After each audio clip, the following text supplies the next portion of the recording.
দায়িত্বের বাইরে মানবিকতার পরিচয় দিল জেলা পুলিশ।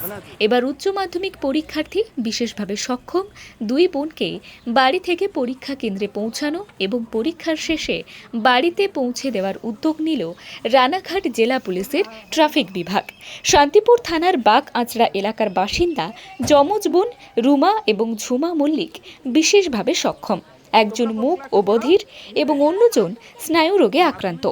বাগাচড়া হাই স্কুলের কলা বিভাগের ছাত্রী এই দুই বোনের এবছর উচ্চ মাধ্যমিক পরীক্ষার সিট পড়েছে নদিয়ার শান্তিপুর মিউনিসিপ্যাল স্কুলে। তাদের বাড়ি থেকে অনেকটা দূরে পরীক্ষা কেন্দ্র হওয়ায় পরীক্ষার প্রথম দিন পরীক্ষা কেন্দ্রে যেতে যথেষ্ট বেগ পেতে হয়েছিল ওই ছাত্রীদের। আর সেই বিষয়টি জানতে পারার পরই ওই দুই ছাত্রীর সাহায্যে এগিয়ে এসেছে রানাঘাট জেলা পুলিশের শান্তিপুর ট্রাফিক। বুধবার ওই দুই ছাত্রীর বাড়ি থেকে পুলিশের গাড়ি করে পরীক্ষা কেন্দ্রে পৌঁছে দিলেন শান্তিপুর পুলিশের ট্রাফিক দীপক শিকদার।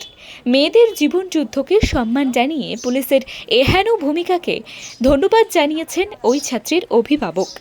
আজকে বাড়িতে পুলিশ গিয়েছিল, দিয়ে গাড়ি করে নিয়ে আসলাম, মেয়েদের স্কুলে পৌঁছে দিল। আবার হচ্ছে ছুটি দেওয়ার সময় তখন আবার বাড়িতে পৌঁছে দেবে।